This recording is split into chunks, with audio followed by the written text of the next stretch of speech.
আর আমার জন্য এইসব বোর্ডে আসাটাই প্রথম। একটা উপহার পেয়েছি খাম, এটা হলো দ্বিতীয়। এর আগে আমি ডিসি অফিসে একটা মিটিংয়ে গেছিলাম, সেখানে একটা খাম পাইছিলাম, এই জন্য ধন্যবাদ। আমরা যেটা চিহ্নিত করছি গ্রুপ সিতে, আমরা এখানে কিছু সমস্যা, বেশি কথা শুনতে বেশি ভালো লাগবে না।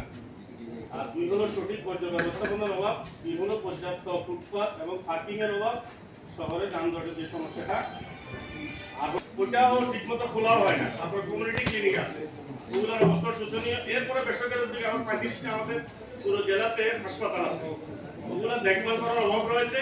আর 50টার উপরে ক্লিনিক রয়েছে আমাদের ফেনী জেলা। আমরা যদি 250 শয্যা এবং 50-60 শয্যা যে উপজেলা হাসপাতাল, কমিউনিটি ক্লিনিক, উপস্বাস্থ্য ক্লিনিক এবং বেসরকারি হাসপাতাল ক্লিনিকগুলোতে, কিন্তু আমাদের প্রতিষ্ঠানগুলো সব বাণিজ্যিক ভিত্তিতে গড়ে উঠছে, যার কারণে আমরা স্বাস্থ্যসেবা পাচ্ছি না। তা আমাদের এদিকে নজর দেওয়া দরকার। আর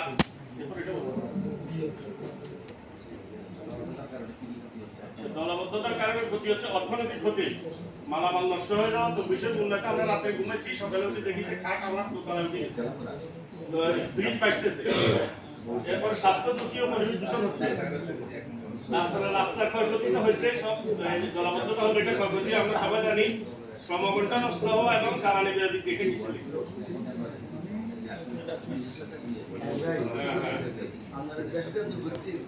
আচ্ছা, 4 নম্বরে ছিল আমাদের পার্ক এবং বিনোদন। এটা তারা কি ক্ষয়ক্ষতি হচ্ছে, মানসিক এবং শারীরিক বিকার বাধাগ্রস্ত হচ্ছে। আসলে ফেনী শহরে এই কোনো পার্ক, আমি সব বিষয়ে কাজ করতে চাচ্ছি না, পার্ক আমাদের নেই। এখানে ছোট একটা আমাদের এই রাজাদের দিঘি আছে, এটা চতুর্পাশে দখল, হাঁটার মতো একটা ওয়ার্ক করে দিলেও হয়। আর হলো আমাদের বিজয় সিং দিঘির ওখানে চেষ্টা হচ্ছে একটু পার্ক আকার গড়ে তোলার জন্য। এরপরে কালীবাগ ইকো পার্ক আছে। মূলত ফেনী শহরে সবচেয়ে বড় একটা বিনোদন করা যায় এই আপনার আমাদের কালীবাগ এবং দরপুর সীমান্ত নিয়ে, এখানে পাহাড়, সমতল সবকিছু আছে। ওই পুরো জায়গাটাকে যদি একবার করে এখানে যদি সরকারিভাবে একটা বিনোদন কেন্দ্র করা যায়, তাহলে আমি মনে করি এটা খুব এই ফলপ্রসূ হবে।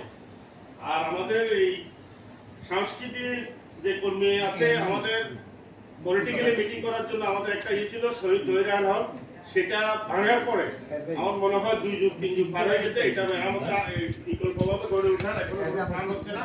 আর ইদানিং তো সেখানে বস্ত্র মেলা করে আরো বিতর্ক জন্ম দিচ্ছে। তো আমাদের এই সমস্যাগুলো চিহ্নিত করছি, এগুলো থেকে স্বাস্থ্যসেবাটা তো বলছি, এটার জন্য আমরা দূর দূরান্তে ঢাকা চিটাং চলে যেতে হয়, এখানে তো সেবা নাই। 5 নম্বর এটা বলে দিচ্ছি। এগুলোতে কি করণীয়?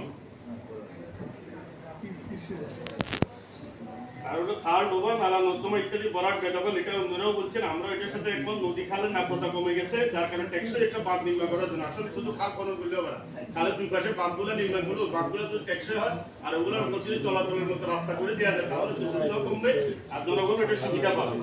এরপর আরেকটা নির্দিষ্ট পর্যাপ্ত ডাস্টবিন। আগে পৌরসভার বিভিন্ন জায়গায় বড় বড় ডাস্টবিন ছিল, কিন্তু ডাস্টবিন গুলো এখন কোথাও হারিয়ে গেছে, যার কারণে মানুষ যত ময়লা ফেলে। ডাস্টবিন তো আবার সংস্কার করে নতুন ভাবে বড় বড় ডাস্টবিন দিতে সুবিধা। জনসচেতনতার অভাব আছে। আর ফেনীতে মেডিকেল কলেজের বিষয়টা আমরা বলছি, বর্জ্য সংগ্রহ, পরিবহন এবং ড্যাম্পিং, এটা আধুনিক যন্ত্রপাতি ও সরঞ্জাম ব্যবহার। বর্জ্য সংগ্রহটা আমরা বাড়িওয়ালারা বর্জ্যটা আনি রাখি ঘরের সামনে, ওখান থেকে ছোট গাড়িতে যায়, এই গাড়িতে যাতে রাস্তা পড়ে যায়। আমাদের ছোট মিনি ট্রাক আছে, এগুলোতে গেলে রাস্তায় আবার বর্জ্যটা পড়ে। এগুলোর জন্য আরো আধুনিক পদ্ধতি বর্তমানে আছে, ওগুলো ব্যবহার করা যায়। বিদেশে দেখলাম যে তারা এইটাতে আগে বড় একটা বক্স থাকে, বক্সটারে অটোমেটিকলি উঠাই ওই এতে ঢুকে যায়, আর উপর দিয়ে একটা কাভার থাকে, তাহলে বর্জ্যগুলো বন্ধ হয় না, বাইরে যায় না। আর শহরের প্রয়োজনীয় সাইজ আছে বেশি যানবাহন। আসলে এই শহরের বয়স তো অনেক, কিন্তু রাস্তাঘাট সেই 150 বছর আগের ওই স্পেসে রয়ে গেছে। রাস্তার প্রশস্ততা আরো বাড়াইতে হবে, যেটা আছে এটা দ্বিগুণ করলে তাহলে কিছুটা হবে। আর হলো এই যানবাহনগুলো আসলে রেজিস্ট্রেশন ছাড়া ওই যে কি আপনার ব্যাটারি চালিত অটো বাইরে, এটার অবস্থা আরো খারাপ। আর সরকারি ভাবে বরাদ্দ পৃষ্ঠপোষকতার দরকার, এটা তো হয়ে গেছে। আমাদের এগুলাই ছিল সমস্যা চিহ্নিত করা। আর একটা ম্যাপ আছে, ম্যাপের কথাগুলো হচ্ছে অন্যান্য ইয়েতে চলে এসছে, আমরা এটার সাথে একটু সংযোজন করে দিই।